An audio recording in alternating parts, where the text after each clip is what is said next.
Paul Reickhoff is the founder and executive director of Iraq and Afghanistan Vets of America and hosts the podcast Angry Americans. Paul, thank you for joining us. So during the election night, I'm watching the returns come in. I happened to be sitting with a group of Navy SEALs. They were all very, very much pro-Trump. I don't think there was one who was rooting for Vice President Biden the whole night. The military is a pro-Trump group. Are they, and are you not?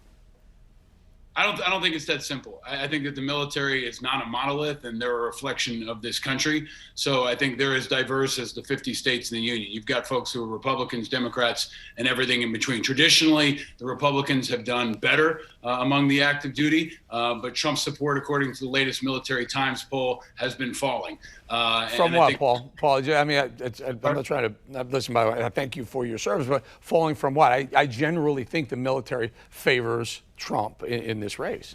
Yeah, I mean, just over 50%, and it's gone down over the last couple of months. You know, after the incidents with the Russian bounties, after the attacks on John McCain, after conflicts with General Mattis and other high-ranking military officials, the reality is it's been dropping. Now that may change on election day. It's traditionally been a stronghold, but they're definitely not a monolith, and you've seen that in the elections. You've got Democrats and Republicans running on both sides. Over 200 folks are running in congressional and Senate races across the country from both parties who served in the military. So we think they can be a unifier. I think that's an important point here. No matter who wins this election, I think veterans are going to be key to bring this country together and to find ways to bring them forward. You know, we're fortunate to have the veterans in yourself, and we thank them countlessly. I wear a flag pin. I respect that pin because I respect the country, I respect the flag, and I respect our military. President Trump seems to be the guy who respects the flag, too. I mean, he literally talked about putting someone in prison if you burn the flag, putting him in prison for up to a year. He defends the flag against the NFL, the NBA, and Major League Baseball when they're kneeling, disrespecting the flag. Does that strike a tone with you at all?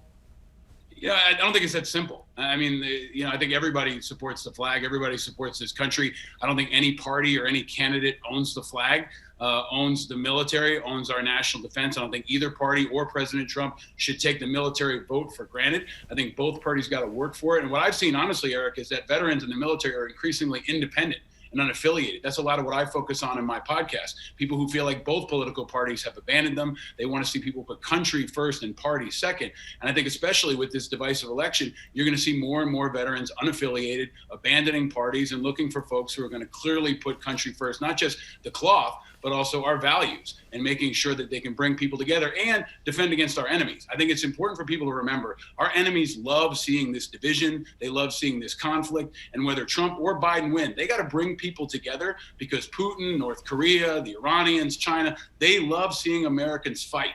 And the more that happens, the weaker we are. No doubt, and they are existential threats to us.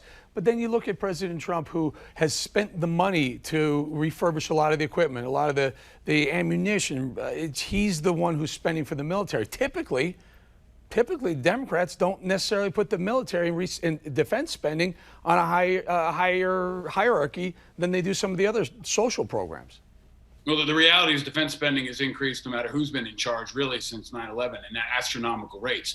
So Congress has got to pass it. The president's going to push for it. Trump definitely talks a lot about defense spending. There's a fallacy out there that we didn't have ammunition. That's just untrue. I know Trump likes to talk about that a lot, but you got to poke a hole in that one and recognize our military has ammunition. They're strong. They're holding the line right now. The National Guard is being deployed around the country. Right. And if we talk about counting votes, I think it's really important to remember one thing.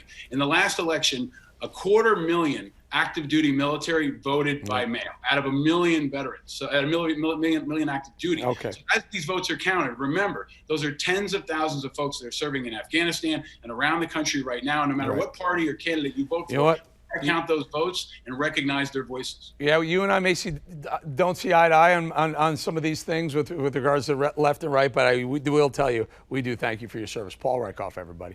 Appreciate you, Eric. Thank you.